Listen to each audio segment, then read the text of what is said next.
जो ब्राउजर है वो आपको ओपन करना है और यहाँ पर आपको सर्च करना है माई आधार।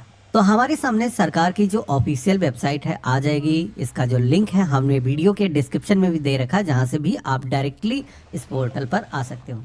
अब यहाँ पर इस पेज में नीचे की तरफ आना है, एक ऑप्शन यहाँ पर आपको दिखेगा बुक एंड अपॉइंटमेंट का। देखो, जब भी हम अपने आधार कार्ड के अंदर नाम में करेक्शन करते हैं, डेट ऑफ बर्थ में करेक्शन करते हैं या फिर जेंडर में करेक्शन करना, यानी कि आधार कार्ड के फ्रंट में जो भी इंफॉर्मेशन होती है, इवन फोटो आपको चेंज करना है, तो वो इन्फॉर्मेशन हम इसी के माध्यम से कर पाते हैं। एड्रेस जब आप चेंज करते हो तो उसका तरीका डिफरेंट रहता है और नाम में करेक्शन करने का यही ऑप्शन है।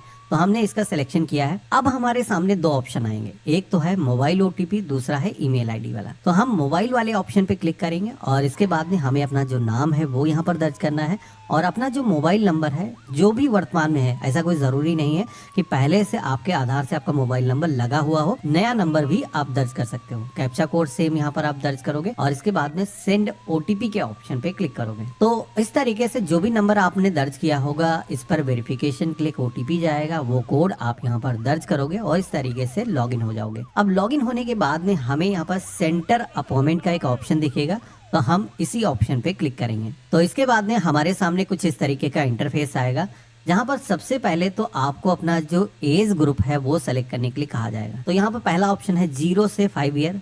तो अगर आपकी जो एज है इस ग्रुप के अंदर आती, कोई भी बच्चे का अगर इनरोलमेंट है, अपडेशन है, तो ये सेलेक्ट करोगे। इसी के साथ में 5 से 18 साल के बीच में अगर है तो ये ऑप्शन सेलेक्ट किया जाएगा और जो भी लोग 18 साल से ऊपर के एज के हैं तो उन लोगों को तीसरा जो ऑप्शन मिलता है वो यहाँ पर सेलेक्ट करेंगे। तो हमने यहाँ पर 18 साल से ऊपर की एज सेलेक्ट करी है। अब इसके बाद में अगला ऑप्शन मिलेगा जहाँ पर आप अपने आधार कार्ड के अंदर क्या करना चाहते हो सिलेक्शन करना है। देखो, यहाँ पर पहला ऑप्शन है इनरोलमेंट का, तो ये हम सेलेक्ट नहीं करेंगे, हमें अपने आधार कार्ड के अंदर करेक्शन करना है। तो इसके लिए सेकेंड वाला जो ऑप्शन मिलता है अपडेट डेमोग्राफिक बायोमेट्रिक डॉक्यूमेंट। अब डेमोग्राफिक क्या होता है, तो आपका नाम हो गया, डेट ऑफ बर्थ हो गया, एड्रेस हो गया या फिर जेंडर हो गया, मोबाइल नंबर, ईमेल आईडी, इस तरीके की चीजें डेमोग्राफिक कहलाती हैं। इसके अलावा अगर आप सभी को बायोमेट्रिक चेंज करना है तो बायोमेट्रिक में आप सभी के जैसे कि फिंगरप्रिंट हो गई, फोटो अगर चेंज कर रहे हो, आइरिस कर रहे हो, तो वो इसी के अंदर आता है। तो हमने यहाँ पर सेलेक्ट कर लिया है। इसके बाद में प्रोसीड फॉर सेंटर सिलेक्शन के ऑप्शन पे क्लिक करेंगे तो हमारे सामने कुछ इस तरीके का इंटरफेस आएगा,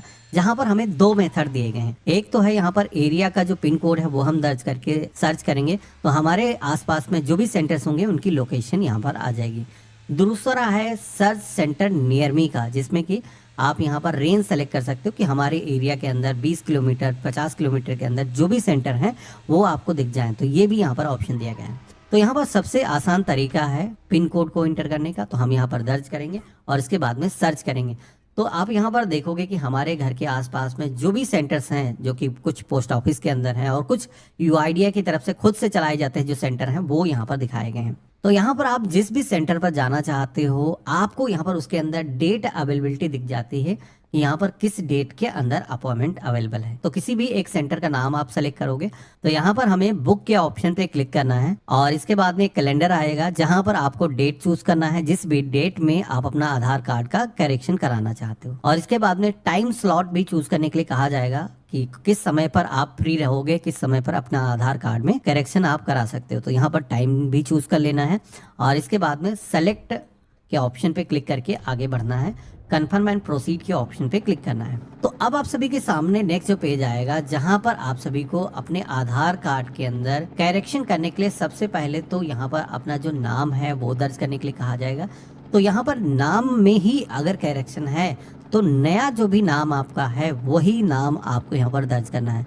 इसके बाद में हमें अपना जो मोबाइल नंबर है दर्ज करना है जो हम अपडेट कराना चाहते हैं अपने आधार से।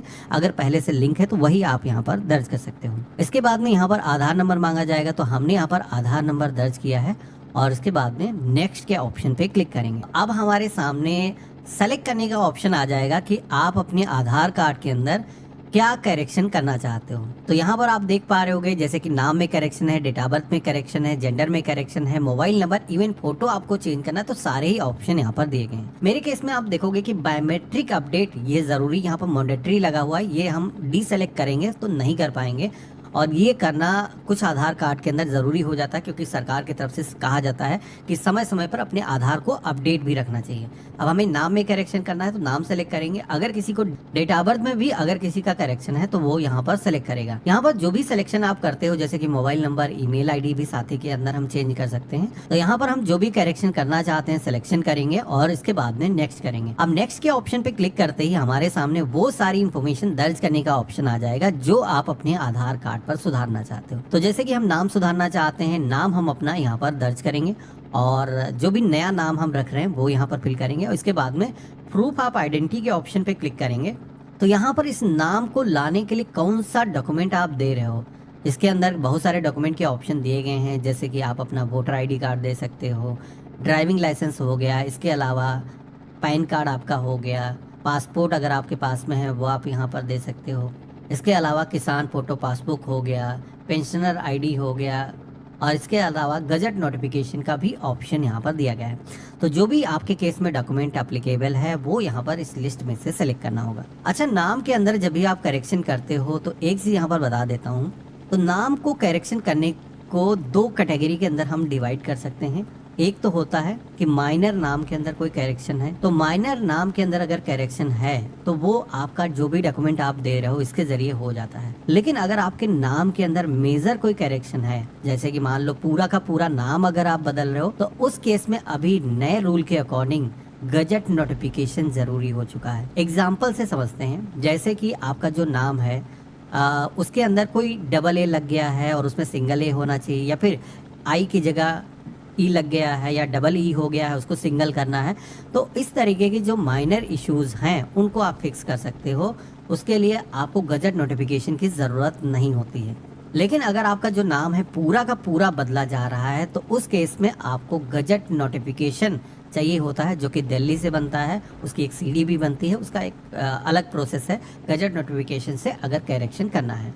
और साथ ही में एक चीज़ और ध्यान रखनी है कि नाम में अगर आप करेक्शन कर रहे हो तो इसके अंदर करेक्शन करने की गवर्नमेंट ने लिमिटेशन लगा रखी है। नाम में पूरे लाइफ के अंदर केवल 2 बार करेक्शन किया जा सकता है। अगर तीसरी बार करेक्शन है तो उस केस में आप सभी को अप्रूवल लेना पड़ता है, जो यूआईडीआई के ऑफिस हैं वहां पर भी विजिट करने की जरूरत पड़ जाता है। यानी कि लिमिट क्रॉस की जो प्रॉब्लम है उससे भी आपको गुजरना पड़ता है। तो ये चीज ध्यान रखना है, क्योंकि डॉक्यूमेंट को लेकर के लोगों के मन में बड़ा कंफ्यूजन रहता है। तो अब हम यहाँ पर जो भी इंफॉर्मेशन चाह रहे थे हम सेलेक्ट करेंगे और इसके बाद में समरी पेज आ जाएगा, जहाँ पर जो भी इंफॉर्मेशन आपने फिल करी है एक बार इसका मिलान कर लेना है। यहाँ पर अपडेशन करने के लिए वैसे तो 75 रुपीज़ की फीस होती है, लेकिन मेरे केस में 125 रुपीज़ की फीस मुझे पे करनी है, क्योंकि मेरा जो बायोमेट्रिक है वो भी अपडेट होगा, यानी कि फोटोग्राफ चेंज होगी और फिंगरप्रिंट भी अपडेट की जाएंगी। तो यहाँ पर हम क्लोज के ऑप्शन पे क्लिक करेंगे। यहाँ पर ये जो फीस है हम सेंटर पर ही पेमेंट कर सकते हैं, ऑनलाइन हमें पेमेंट करने की ज़रूरत नहीं है। हम यहाँ पर कंफर्म के ऑप्शन पे क्लिक करेंगे और इसके बाद में आप देखोगे कि हमारा जो अपॉइंटमेंट है वो यहाँ पर सफलतापूर्वक बुक हो चुका है। हमारे सामने अपॉइंटमेंट आईडी जनरेट होकर के आ चुकी है। अब यहाँ पर आप सभी का जो अपॉइंटमेंट है उसकी जो एक्नॉलेजमेंट स्लिप है वो अगर आपको डाउनलोड करना है, इस पर क्लिक करके आप इसे डाउनलोड कर सकते हो। इस पर आपका सेंटर मेंशन किया गया है, क्या क्या करेक्शन करने के लिए आपने सिलेक्शन किया है वो इन्फॉर्मेशन मेंशन करी गई है, और किस टाइम पर आपको आधार सेवा केंद्र पर विजिट करना है वो सारी इन्फॉर्मेशन यहाँ पर मेंशन करी गई है। अब देखो, जब आप अपॉइंटमेंट बुक करते हो तो अपॉइंटमेंट वाली डेट पर आपको जाना होता है आधार सेवा केंद्र पर, जहां पर आप सभी को जो भी दस्तावेज मैंने बताए थे, नाम में करेक्शन अगर आपका है तो वोटर आईडी कार्ड हो सकता है, पैन कार्ड हो सकता है, वो आपको लेके जाना है, ओरिजिनल कॉपी लेकर के जाना है और वहां पर आपका जो दस्तावेज है वो स्कैन किया जाएगा। अपडेट करके आपका जो ओरिजिनल डॉक्यूमेंट है वो आपको